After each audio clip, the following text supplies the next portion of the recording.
पिछले क्लास तक हम लोगों का जो परसेंटेज का क्वेश्चन था वो टोटल हम लोग 19 क्वेश्चन बनाए थे ना।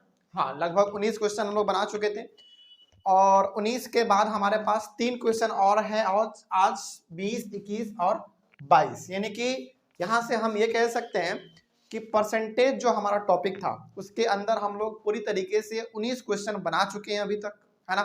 कुछ हमारे सिंपल वाले भी थे, कुछ वर्ड प्रॉब्लम्स वाले भी थे, है ना, तो वो हम लोग बना चुके हैं। तो आज हम लोगों के पास और 3 सवाल है जो कि वर्ड प्रॉब्लम से ही है, तो उसको हम लोग बनाएंगे और परसेंटेज टॉपिक को आज ही हम लोग खत्म कर देंगे। अगले वाले क्लास में क्या शुरू करेंगे? प्रॉफिट एंड लॉस, लेकिन अगले वाले क्लास में, ठीक है ना। चलिए शुरू करते हैं। तो सबसे पहला सवाल यहाँ पे है, in an examination 72% of the total examines passed. मतलब क्या हुआ इसका मतलब हुआ कि चलिए सपोज कीजिए कि एक स्कूल में ना एग्जाम था, ऐसे आप समझिए, अच्छी तरीके से समझ में आएगा। मान लीजिए कि स्कूल में एग्जाम था और उस एग्जाम में ना 72% बच्चे, एग्जामिन्स का मतलब कौन, जो एग्जाम दे रहा होता है ना, तो वो 72% बच्चे ना पास हो जाते हैं। ठीक है, आगे बढ़ते हैं फिर। If the number of failure is 392, लेकिन जो बच्चे फेल होते हैं ना उसका परसेंटेज नहीं दिया यहाँ पे कि कितने परसेंट बच्चे फेल हुए हैं, लेकिन कितना बच्चे फेल हुए हैं वो नंबर में दे दिया गया। कितना नंबर है? 392। देखिए यहाँ पे ना 72% में दिया हुआ है किसका, पास्ट जो हो चुका, और ये 392 किसका नंबर है, जो कि फेल हो गया। ठीक है ना, इस चीज को आप ध्यान में रखिएगा। उसके बाद find the total number of examines. अच्छा, अब ना यहां से अब आप ये बता सकते हैं कि जब 72% बच्चे पास हो गए तो फेल कितने परसेंट हुए? 28% फेल हुए। 28% बच्चे फेल हो गए, परसेंट में अभी कितना 28, लेकिन उसका नंबर में कितना 392। तो यहां पे साफ कहा जा रहा है कि 72% बच्चे पास हो गए, इसका मतलब 28% बच्चे फेल हो गए। सिंपल सा बात। तो आप यहां पे इसको ऐसे बना सकते हो, सॉल्यूशन इसका,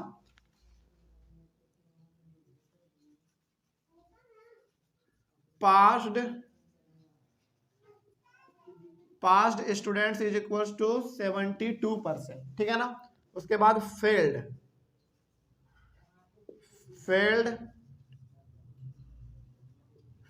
स्टूडेंट्स इज इक्वल टू 28%, है ना। अब आगे number of failed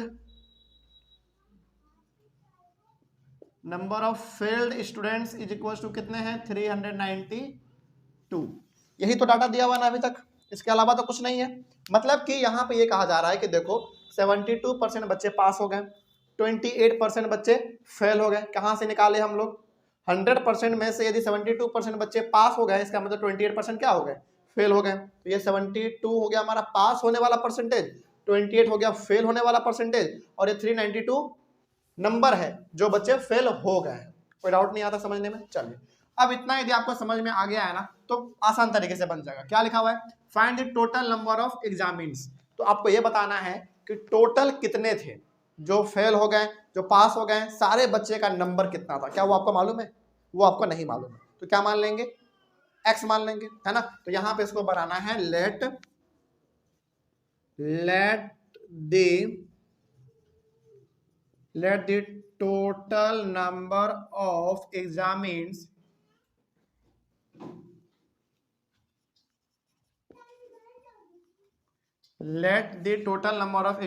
be x कर लीजिए। अच्छा, अब जरा बताइए कि टोटल नंबर ऑफ एग्जामिन्स, जितने की बच्चे फेल हो गए पास हो गए सभी का मिला के कितने हैं? x है। कितने हैं? x है। तो इसी x में से ना ये 20% बच्चे फेल हुए हैं, है ना। तो इसको हम कैसे लिख सकते हैं? अब हम लोग इसको ऐसे लिखेंगे, ऐसे लिखेंगे, now 28% of x is equal to 392। Total number of examinees x है, ठीक है ना। अब इसी x में से 28% बच्चे क्या हो गए? पास हो गए। लेकिन 28% जो बच्चे पास हुए हैं वो नंबर में कितना है? 392। सॉरी, 28% फेल हो गए, सॉरी 28% फेल हो गए, तो ये फेल का संख्या कितना दिया हुआ है एक्चुअल में 392, बस हो गया, इक्वेशन हमारा बन गया। अब तो आसान तरीके से ये बन जाएगा हमारा। चलिए तो क्या लिखेंगे 28/100 इंटू एक्स बराबर 392। क्यों लिखा हमने नीचे में 100? क्योंकि यहाँ पे परसेंट का साइन दिख रहा था। यहाँ पे मल्टीप्लाई का साइन क्यों दिया? क्योंकि यहाँ पे ऑफ दिख रहा था, है ना। चलिए आगे बढ़ते हैं। अब इसी चीज को यदि हम लोग और सॉल्व करना चाहें तो कैसे कर सकते हैं? देखिए अब इस x को इधर रहने दो, है ना। 392 इंटू ये 28/100 है, इधर उधर जाएगा तो 100/28 हो जाएगा, कोई डाउट नहीं ना। चलिए आगे बढ़ते हैं फिर। x इज इक्वल टू, अब लगता है कि हमको काटना चाहिए, है ना। चलिए काटते हैं जरा, देखा जाए ये कितने बार में कटेगा। चलो पहले ना कुछ आसान तरीके से काटा जाए। जैसे इसको यदि हम लोग 2 से काटे तो ये 50 बार में, 2 से काटे तो 14 बार में, फिर से 2 से काटे इसको तो कितने बार में 25 बार में, ये 7 बार में, है ना। चलिए आगे बढ़ते हैं फिर। अब ये 7 से हमको लगता है ये कट जाना चाहिए, काट के देखते हैं।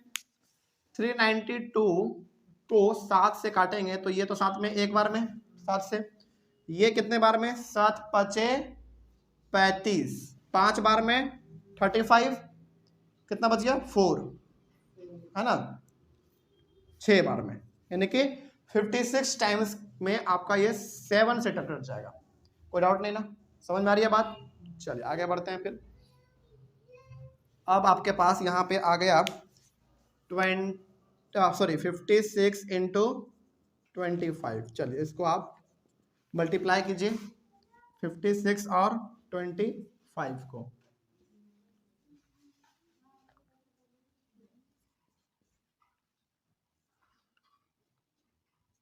कितना आएगा 0 0 1400, कितना आ जाएगा 1400। इसका मतलब क्या हुआ 1400 का, यहाँ पे 1400 का मतलब ये है कि टोटल नंबर ऑफ स्टूडेंट्स जो कि एग्जाम दे रहे थे वो कितने हैं 1400, यानी कि 1400 है, यही हमको निकालना था, कोई डाउट नहीं ना इसमें। अच्छा आपको अब लग रहा होगा कि सर आपने इस 28% का काम किया यहाँ पे, इसका काम किया यहाँ पे, इस x का काम किया आपने यहाँ पे, लेकिन फिर ये 72 का क्यों दिया हुआ था? 72 ना आपको बेसिकली एक हिंट दिया हुआ था कि 72% बच्चे पास हो गए, तो फिर फेल कितना हुआ 28%, हाँ समझ में आ रही है बात। चलिए आगे बढ़ते हैं। तो ये आपको एक तरीके से हिंट दिया हुआ था। सवाल नंबर 21 देखा जाए, कहा जा रहा है Sonal went to school for 219 days in a full year, यानी कि सोनल जो है ना पूरे एक साल में मात्र कितने दिन स्कूल जाती है 219 दिन वो स्कूल जाती है पूरे साल में, ठीक है ना। आगे बढ़ते हैं।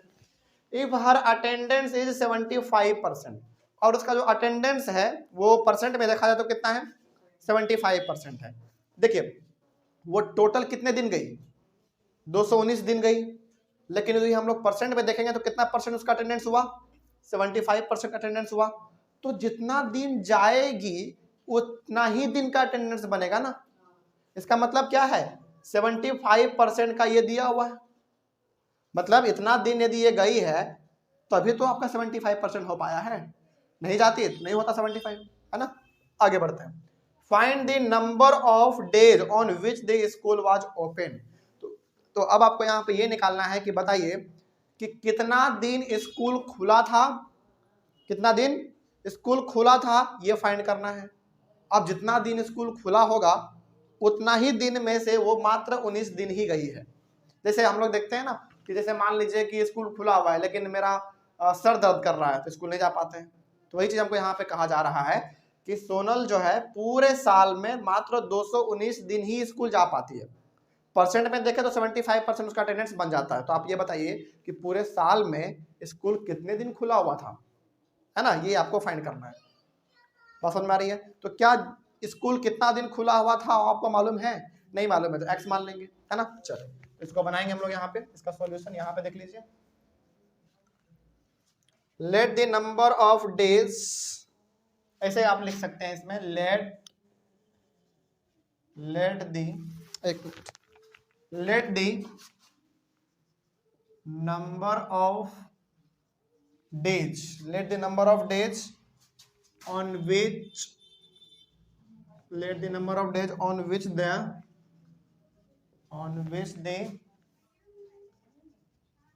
school was open be x। आपने क्या मान लिया? x मान लिया। आगे बढ़ते हैं फिर। नाउ अब ये जो x आपने यहां पे माना है, ये क्या बता रहा है? ये x आपको ये बता रहा है कि साल भर में x डेज स्कूल खुला हुआ था, जिसमें से वो गई कितने दिन है? 219 दिन गई है, और उसका अटेंडेंस कितना बना? 75% बना। तो क्या अब हम यहाँ पे ये लिख सकते हैं 75% of x is equal to 290? लिख सकते हैं ना, क्योंकि 75% उसका क्या है? अटेंडेंस है। बात समझ में आ रही है? 75% क्या है उसका? अटेंडेंस है। कितने दिनों में? x दिनों में। तो वही यहाँ पे हो गया 75% ऑफ x।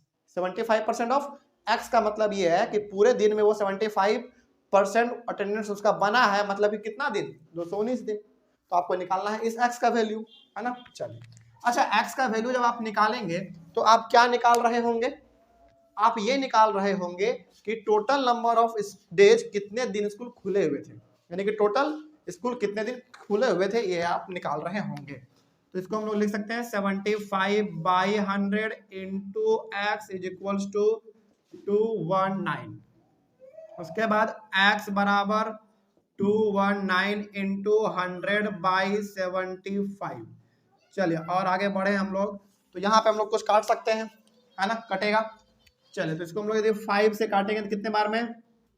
20 बार में। इसको 5 से काटेंगे तो 1 और 15 बार में कट जाएगा। और काट सकते हैं हम लोग इसको 5 से 4 बार में, और इसको 3 बार में। 3 अच्छे से लिख देते हैं, 3 बार में। अब ये 3 से हमारा ये कितने बार में कटेगा? 73 बार में कट जाएगा, है ना। चलिए, कितना आ गया टोटल? 73 इंटू 4 ही है ना। तो x बराबर कितना आएगा? चलिए मल्टीप्लाई कीजिए जल्दी। 73 इंटू 4 कर लेते हैं। 73 इंटू 4 292। कितना आ गया? 292। चलिए, तो ये जो 292 आया, ये हमको क्या बता रहा है, इसके बारे में एक बार जानते हैं। देखिए, साल भर में 292 डेज स्कूल खुला हुआ था, जिसमें से वो स्कूल गई कितना दिन? 219 दिन। और उसका अटेंडेंस टोटल कितना परसेंट बना? 75%। बस यही चीज था इस सवाल में। कोई डाउट अब इसमें? चलिए आगे बढ़ते हैं फिर। एक लास्ट सवाल है हमारा परसेंटेज के अंदर, वो है The price of a shirt is reduced by 12% on a discount sale। अच्छा, कभी कभी जो हम लोग मॉल में जाते हैं ना, या फिर जब मार्केट में भी जाते हैं, तो कपड़ों के ऊपर ना सेल लग जाता है, कभी कभी डिस्काउंट मिल जाता है हमको। तो वही आप समझिए कि आप एक मार्केट में गए हैं और आपको खरीदना है एक शर्ट। उस शर्ट पे आपको कितना परसेंट छूट मिल रहा है? 12% छूट आपको मिल रहा है, मतलब कि 12% आपको सस्ते में मिलेगा, है ना। जैसे सपोज मान लीजिए कि 100 रुपए का शर्ट है, तो हो सकता है कि वो आपको कितना में मिल जाए? 88 रुपीज में मिल जाए, 12 रुपया छूट मिल जाए आपको, है ना। तो यहाँ पे ये कहा जा रहा है कि एक शर्ट के ऊपर ना डिस्काउंट आपको मिल रहा है 12% का। डिस्काउंट 12% देने के बाद उस शर्ट का प्राइस कितना हो जाता है? If it's present price is ₹1188। समझेगा ध्यान से। 12% का छूट आपको मिल गया, उसके बाद आपको कितना पे करना पड़ेगा उस शर्ट के लिए? इतना पे करना पड़ेगा। मतलब क्या, ये जो आपका प्राइस दिया हुआ है, ये प्राइस डिस्काउंट के बाद का है या डिस्काउंट के पहले का है? डिस्काउंट के बाद का है। मतलब कि 12% आपको डिस्काउंट मिल गया, तो 12% का आपको अब कोई पैसा ही नहीं देना है, तो वो खत्म हो गया। तो अब आपको मात्र देना कितना पैसा है? मात्र इतना देना है। बात समझ में आ रही है? अब यदि मान लीजिए कि 12% का डिस्काउंट नहीं मिलता, तो ऑब्वियस ये बात है इस शर्ट का प्राइस थोड़ा सा ज्यादा होता, है ना। तो आप यहाँ पे ये समझिए कि आपको इस शर्ट के ऊपर 12% का डिस्काउंट मिल गया, अब मात्र आपको कितना देना पैसा है? इतना देना है। अच्छा, यदि डिस्काउंट नहीं मिलता तो इससे थोड़ा सा पैसा ज्यादा देना पड़ता। तो अब डिस्काउंट देने के बाद हमारा प्राइस इतना है, ठीक है। Find its original price. तो बताइए कि इसका ओरिजिनल प्राइस क्या था। हाँ नहीं, इसमें थोड़ा सा अलग करना पड़ेगा, इसमें ना थोड़ा सा अलग करना है। वो क्या है बताते हैं, देखिए ध्यान से समझिएगा, आपको समझ में आ जाएगा। देखिए 12% का डिस्काउंट मिला ना आपको, छूट मिला, तो 100% में से 12% को आप घटाइए, कितना 88%। तो आपसे पैसा वो 100% नहीं ले रहा है, मात्र 88% ले रहा है। तो समझिएगा ध्यान से, यदि वो 100% पैसा लेता तो ऑब्वियस ये बात है इसका प्राइस अभी क्या होता, ज्यादा होता। लेकिन वो 12% घटा दिया, कि बोला कि हम 12% आपसे प्राइस लेंगे ही नहीं। तो बताइए कि ये जो प्राइस है ये कितने परसेंट का प्राइस है, नहीं 88% का ये प्राइस है। 12% तो वो छोड़ ही दिया, तो फिर वो हमसे लिया कितना, 88% ही लिया ना। जैसे 100%, चलिए मान लीजिए कि शर्ट का प्राइस ना 100% था, तो 100% में तो 12% वो हमसे लेगा ही नहीं, क्योंकि वो डिस्काउंट है। तो फिर वो हमसे लेगा कितना, 88% लेगा, और 88% वो ले रहा है, मतलब कि हमसे कितना रुपया ले रहा है, वो इतना रुपया ले रहा है। कोई डाउट नहीं ना, अब बात समझ में आ रही है। चलिए, तो हम लोग इसमें ये करेंगे कि ऐसे फाइंड इट्स ओरिजिनल प्राइस है ना, तो आप यहाँ पे ऐसे कर लो इसको, लेट द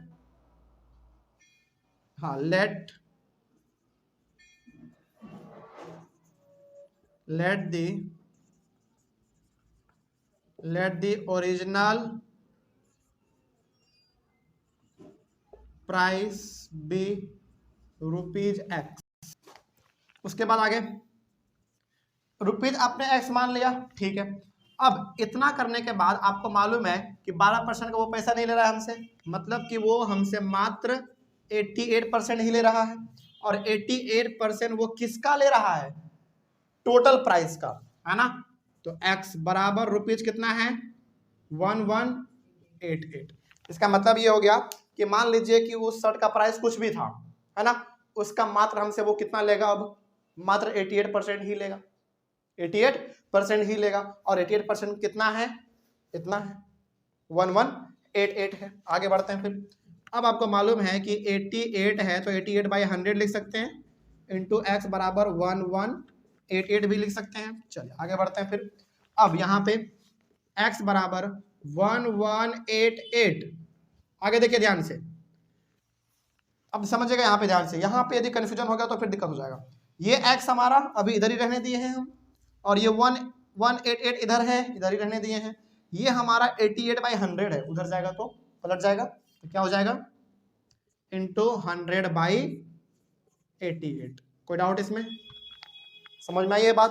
चलिए आगे बढ़ते हैं फिर। अब यहाँ पे कट सकता है, कटेगा। जैसे ये हमारा 11 से कितने बार में, 11 से 8 बार में, ये 11 से कितने बार में, 108 बार में, है कि नहीं, बिल्कुल सही है। चलिए उसके बाद हम लोग इसको भी काट सकते हैं। इसको यदि हम लोग 2 से काटेंगे तो कितना, 50, इसको 2 से काटेंगे तो 4, है ना, 2 से काट रहे हैं अब। उसके बाद इसको हम लोग 2 से काटेंगे तो 25, इसको 2 से काटेंगे तो 2, और कटेगा हमारा ये 108 आएगा 11 से इसको डिवाइड करने पे। 11 से एक बार में कट जाएगा, फिर 2 डिजिट आप उतारिएगा तो 0 दीजिएगा, फिर 8, 88 को 8 बार में। उसके बाद 2 से आपने इसको काटा तो ये 2 से कितने बार में कटेगा, 54 बार में कट जाएगा, 54, हाँ बिल्कुल 54 बार में कटेगा। चलिए तो कितना आ गया, X बराबर आ गया 54 इंटू 25, नीचे तो कुछ नहीं बचा, है ना।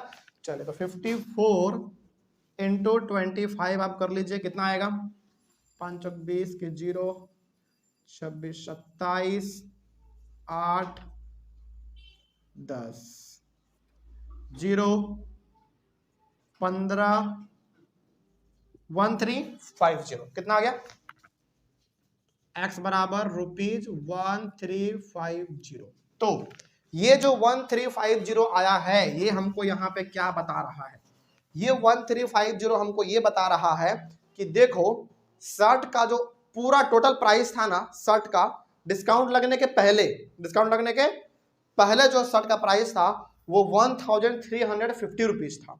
लेकिन 12% उस पर क्या था, डिस्काउंट था, तो मात्र आपको कितना देना पड़ेगा दुकानदार को, 1000 कहा गया, हाँ 1188 रुपीज ही आपको देने पड़ेंगे। बस यही इस सवाल का मतलब था। हो गया क्लियर, समझ में आ गई ये बात। चलिए ऑनलाइन वाले बच्चे एक बार इसका स्क्रीनशॉट ले लीजिए और इसको आप अपने कॉपी में नोट कर लीजिएगा। और इसी के साथ जो है ना हमारा परसेंटेज का जो क्लास था वो पूरी तरीके से कंप्लीट होता है। परसेंटेज में हम लोगों ने टोटल 22 सवाल बनाए हैं। इसके बाद आप वर्ड प्रॉब्लम्स को बनाइए, छोटे बड़े हर एक प्रकार के आपके बुक में सवाल है उसको आप बनाइए। कहीं पे भी कोई डाउट होगा तो आप एक बार कमेंट कर लीजिएगा और आप लोग आके क्लास में पूछ लीजिएगा, ठीक है ना। चलिए मिलते हैं अगले वाले क्लास में। अगले वाले क्लास में हम लोग डिस्कस करेंगे प्रॉफिट एंड लॉस को। तब तक के लिए thank you very much and have a nice day.